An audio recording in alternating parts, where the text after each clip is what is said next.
नमोस्तु गुरुदेव।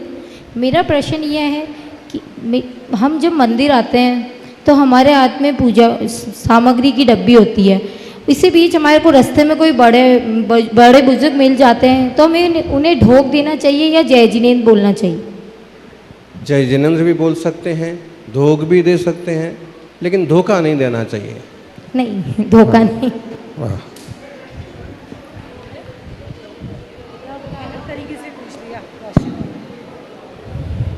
धोखा भी नहीं देना चाहिए और धक्का भी नहीं देना चाहिए। मालूम पड़ा कि खाली हाथ हैं फिर भी हाथ नहीं जोड़ रहे हैं, खाली डिब्बी है फिर भी धोख नहीं लगा रहे हैं, तो विवेक पूर्वक प्रवृत्तियां करना चाहिए। ओम। नमस्ते महाराज। महाराज, मेरे एक बहुत ही दुविधा मुझे हमेशा रहती है। मेरा जो परिवार है वो धार्मिक परिवार है और मेरी प्रॉब्लम ये है कि मैं जॉब भी करती हूँ तो मैं इतना टाइम दे नहीं पाती। तो मुझे कुछ बता दीजिए कि मेरा पारिवारिक भी चलता रहे और धन भी चलता रहे। कोई कैप्सूल कोर्स बता दीजिए, टाइम की बहुत कमी रहती है ताकि मेरा पुण्य भी बढ़ता रहे, क्योंकि मैं इतना टाइम नहीं दे पाती जितना वो लेडीज़ देती है। जितना समय निकलता है उसका ही सदुपयोग करिए, समय का नियोजन करें, बीच में थोड़ा थोड़ा समय भी निकले उसका भी सदुपयोग करते रहें। ओम। ऐसे टाइम मत वेस्ट करो। नमोस्तु आचार्य श्री। हमारे फ़ोन में कॉलर ट्यून और रिंगटोन में हम नमोकार महामंत्र की ट्यूनिंग लगा लेते हैं, तो हम उसको बीच में आधा काट के उठा लेते हैं, तो उसमें हमारे को दोष लगता है या नहीं? अब ये तो आधुनिक युग है, लेकिन इतना तो कम से कम भला किया कि नमोकार की ट्यूनिंग लगाई, और जब आपने फ़ोन उठाया तो उस समय आपका नमोकार मंत्र का अपमान करने का तो बिल्कुल भी भाव नहीं होगा। ऐसे में उसको उठाने समय पाप कुछ भी नहीं लगता। फिर भी अगर ट्यूनिंग पूरी हो जाए तो और अच्छी बात है। ओम। ऐसे तो मोबाइल पर धार्मिक ट्यूनिंग ही लगाना चाहिए और उसकी जो डीपी होती है उस पर भी धार्मिक भगवान के चित्र रखना चाहिए। फिर भी शुद्धि अशुद्धि का ध्यान रखना और विवेक तो हर जगह जरूरी है ही है। ओम। नमस्ते भगवान। दिल्ली से किसी का क्वेश्चन है कि 16 कारण भावना भाने से तीर्थंकर प्रकृति का बंध होता है, तो क्या इस भाव में भी अगर 16 कारण भावना भाते हैं तो क्या इस जन्म में भी तीर्थंकर प्रकृति का बंध हो सकता है? देखिए, जब किसी सर्विस की भर्तियां चालू हों और कोशिश करो तो सर्विस में आपको चांस मिल सकता है, लेकिन अगर उसकी भर्तियां ही चालू नहीं है तो फिर उसमें चांस मिलने का कोई अवसर नहीं है। ऐसे ही इस युग में तीर्थंकर प्रकृति का आश्रय बंद होता ही नहीं है, तो 16 कर्ण भावना भाएंगे तो भी तीर्थंकर प्रकृति का आश्रय बंद नहीं होगा। लेकिन ये पक्का है कि अगर आप 16 कर्ण भावना भाएंगे, बार बार अच्छी अच्छी भावनाएं भाएंगे, तो निकट भाव में, अगले भाव में आपको आगे बढ़ने के बहुत चांस रहेंगे। ओम। नमस्ते आचार्य श्री। आज आपने आचार्य श्री विशुद्ध सागर जी महाराज को आचार्य श्री विराग सागर जी महाराज की समाधि उपरांत उनका पट्टाधीश एवं संघों को संभालने का व मार्गदर्शन करने को कहा। आपने उनमें ऐसी कौन सी विशेषता देखी? क्या हमको आपके चतुर्विद संघ की तरह आचार्य विशुद्ध सागर जी का संघ भी चतुर्विद संघ के रूप में देखने को मिलेगा? नमस्ते। जिम्मेदारियां आती हैं तो स्वीकारना पड़ता है। हमारी भी इच्छा थी कि जीवन में 2-4 साधु दिगंबर मुनि साथ रहेंगे और बस कठिन साधना करते हुए विशुद्धि बढ़ाएंगे, लेकिन गुरु महाराज की इच्छानुसार, आदेशानुसार चतुर्विद संघ का निर्वहन हो रहा है, धर्म प्रभावना चल रही है और उनका भी मानस रहा कि केवल मुनि संघ ही रहे। फिर भी वो योग्य हैं और वर्तमान की स्थितियों में जिम्मेदार भी हैं। आचार्य श्री विराग सागर जी की भी वैसी भावना भी रही है, तो उस दिशा में उन्हें जिम्मेदारी से आगे बढ़ना चाहिए और चतुर्विध संघ का निर्वहन करना चाहिए। ओम। नमस्ते आचार्य श्री, मुझे 6 ढाला पूरी याद है, तो क्या भोजन बनाते समय 6 ढाला बोल सकते हैं? बोल सकते हैं। नमस्ते।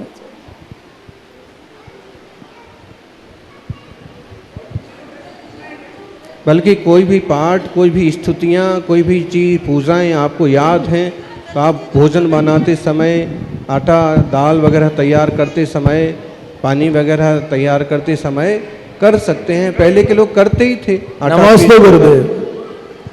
नमस्ते गुरुदेव। जैन युवाओं को जॉब करनी चाहिए या बिजनेस करना चाहिए? जो मिल जाए सो कर लेना चाहिए।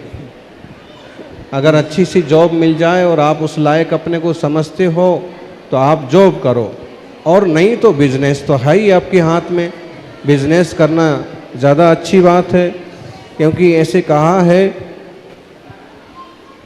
उत्तम खेती मध्यम बान, जघन नौकरी भीख निदान। सबसे अच्छी चीज़ है कि आप खेती करें, ताकि खुद का भी पालन पोषण हो और जानवरों के साथ दूसरे लोगों का भी पालन पोषण होगा, खाने की चीज़ें पैदा होंगी। दूसरा है, खेती नहीं जमती है तो व्यापार करो। आप स्वतंत्र रहेंगे, अपने हिसाब से अहिंसक व्यापार कर पाएंगे।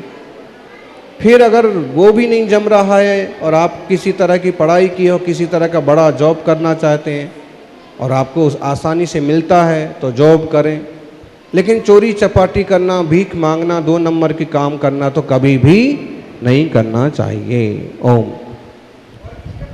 जिंदगी भर माँ बाप के माथे भी नहीं पड़े रहना चाहिए और न दूसरों का उधार और ले लेके खाना चाहिए। इस एवज में भले आप कोई नौकरी कर लो। ओम।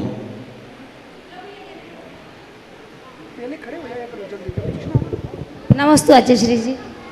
मैं एक स्कूल में पढ़ाती हूँ, तो जब हमारी छुट्टी होती है, जैसे मुस्लिम्स के फेस्टिवल्स भी आते हैं और अदर कास्ट के आते हैं, तो लेकिन हमें धर्म करने को मिल जाता है, हम पूजा अभिषेक कर लेते हैं, तो इसमें उनके उस फेस्टिवल की अनुमोदना मानी जाए या हमारे धर्म की खुशी जो हमें अच्छी लगती है?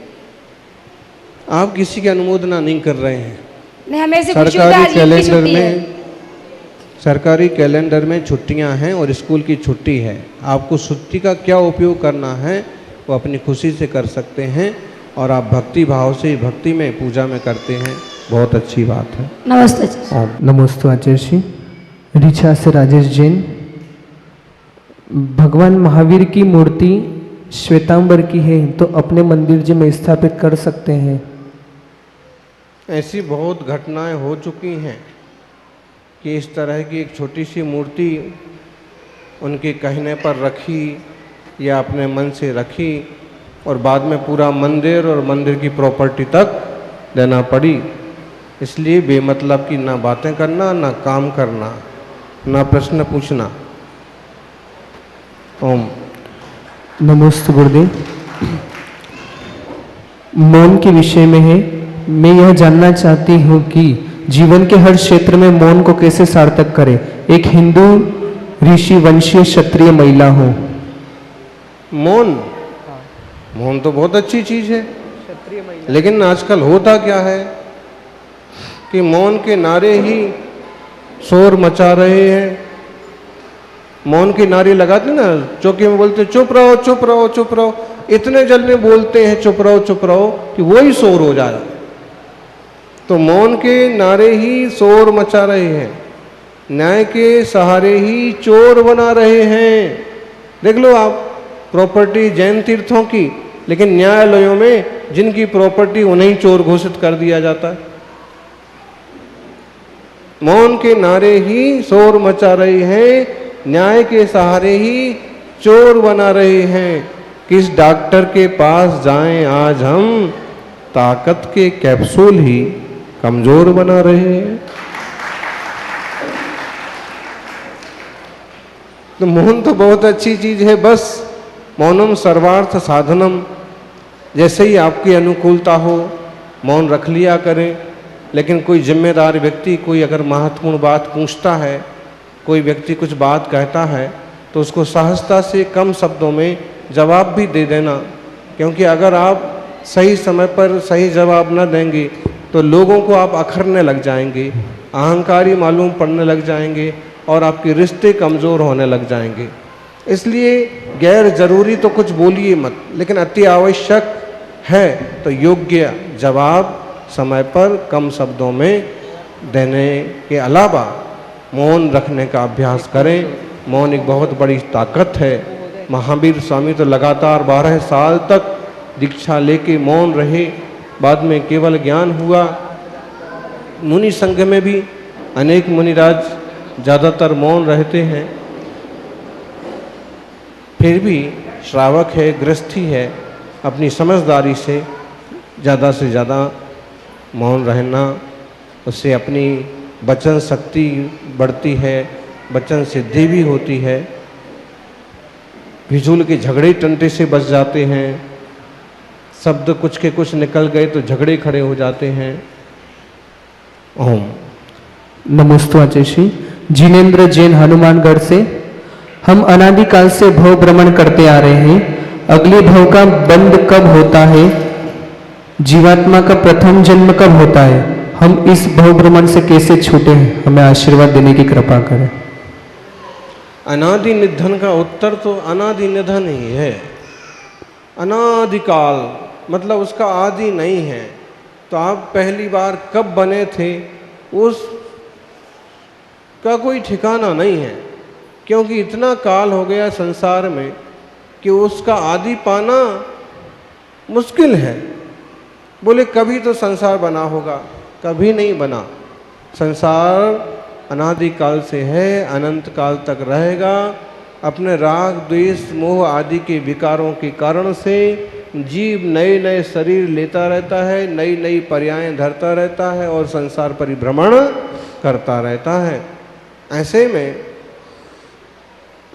हमारा पहला दूसरा जन्म कौन सा है, ऐसा का कोई भी कथन संभव नहीं है। ये जरूर है कि प्रत्येक जीवन में जीव अपनी पहले बांधी हुई आयु जीता है और जब अगले भाव में जाने का योग बनता है तो उसके पहले इसी जीवन में अपने आयुष्य के अपकर्ष कालों में 8 अपकर्ष काल पड़ते हैं और वो अपकर्ष कालों में आयु बंध कर लेता है, या फिर मरते वक्त अंतिम मुहूर्त में असंक्षेपाद्धा काल में आयु बंध करता है और जो आयु बंधता है उसी पर्याय में उसी शरीर रूप को लेकर के वह अगला जन्म लेता है। यूं तो हर पल कर्मों का स्रबंध जारी है। सावधानी बरतना जरूरी है, क्योंकि हमें नहीं पता कब इस तरह का आयु बंध हो रहा है। अच्छे परिणाम रहेंगे तो अच्छी गति होगी, आयु मिलेगी। ओम नमस्ते आचार्य श्री। विकास जैन मेनता बूंदी से। मेरा प्रश्न है कि समाज के अंदर जो शराब का प्रचलन बढ़ रहा है, इसको कैसे रोका जाए? और जो लोग शराब पीते हैं यह मंदिर भी जाते हैं और गुरुदेव के पास भी जाते हैं, यह या तो यह जैन धर्म छोड़ दे या शराब छोड़ दे, इस पर क्या विचार? बात तो आपकी ठीक है कि ऐसे लोग, अब धर्म तो उनका छूट ही गया, छोड़ क्या दें? अकेले कपड़े पहनने से, नाम लिखने से तो कोई जैन नहीं रहा। जैनी तो मद्य मांस मधु का हर हाल में त्यागी होता है। जैनी श्रावक के 8 मूल गुण होते हैं प्रत्येक ग्रस्त के, 5 अणुव्रत और मद्य मांस मधु का त्याग, अहिंसाणुव्रत, सत्याणुव्रत, आचौर्याणुव्रत, ब्रह्मचर्य अणुव्रत, परिग्रह परिमाण अणुव्रत, शराब का त्याग, मांस का त्याग और शहद का त्याग। जिसके जीवन में ये गुण नहीं है वो एक जैन कहलाने के लायक ही नहीं है। फिर समाज में इस तरह का प्रचलन अगर कहीं बढ़ रहा है तो बिल्कुल गलत चीज़ है और इसका सामाजिक बहिष्कार होना चाहिए। जो प्रज्ञावान हैं, समझदार लोग हैं, वो उनकी पार्टी का, उनके परिवार का, उनके निमंत्रण का बहिष्कार करें, दूरी बना के रखें। और क्या, कलयुग है, भगवान से प्रार्थना करें कि उन्हें सद्बुद्धि मिले। ओम नमस्ते आचार्य श्री। दिनेश राठौड़ मध्य प्रदेश से। आचार्य श्री, आपने बताया था कि गृहस्थ जीवन के अरविंद जी आचार्य श्री विराग सागर जी महाराज के गृहस्थ जीवन के पिताजी कपूर चंद जी कपूर की तरह सुलगते हुए और कपूर की तरह सुलाते हुए आए, इसकी क्या महिमा है? इसका मतलब ये है कि उनके पिताजी गुस्सा हो गए कि तुमने हमारे पूछे बिना दीक्षा क्यों ले ली और गुरु ने दीक्षा दे क्यों दी। लेकिन बाद में जब थानेदार ने समझाया तो उन्हें समझ आया और फिर धीरे धीरे शांत हो गए। बाद में उनने खुद भी वृद्धावस्था में व्रत संयम स्वीकार किया। तो संयम जब कोई लेने जाता है तो परिवार वाले और सब लोग मना करते हैं, गुस्सा होते हैं, फिर भी कोई जीव आगे बढ़ता है तो संलेखना समाधि तक पहुंच करके अपने जीवन को सार्थक कर लेता है। ओम। नमस्ते आचार्य श्री। महेश पचौरी पारसोला से। महावीर भगवान का जीव मरीचि की पर्याय में तीर्थंकर प्रकृति का बंद होने के बाद त्रस, स्थावर, निगोद आदि पर्याय में क्यों जाते हैं? तीर्थंकर प्रकृति का बंद होने के बाद नहीं जाते हैं निगोद वगैरह में। उनको जो महावीर स्वामी का भाव है उसके पहले वो स्वर्ग में है और उसके पहले वाला जो भाव है नंद राजा की पर्याय, उसमें वह तीर्थंकर प्रकृति का बंद करते हैं। सम्यक दर्शन एक बार हो जाए तो जीव वो गतियों में नहीं जाता, लेकिन यदि सम्यक दर्शन होकर के छूट जाए तो अर्ध पुद्गल परावर्तन तक संसार में परिभ्रमण कर सकता है। और ये निश्चित है कि अगर तीर्थंकर प्रकृति का आश्रय बंद कर ले तो फिर उसको आगे एक ही भाव लेना है कि वह स्वर्ग जाएगा, और यदि आयु बंद कर लिया है नरक का तो नरक जाएगा, वहाँ से निकल के तीर्थंकर होगा और ज़्यादा नहीं भटकेगा। ओम।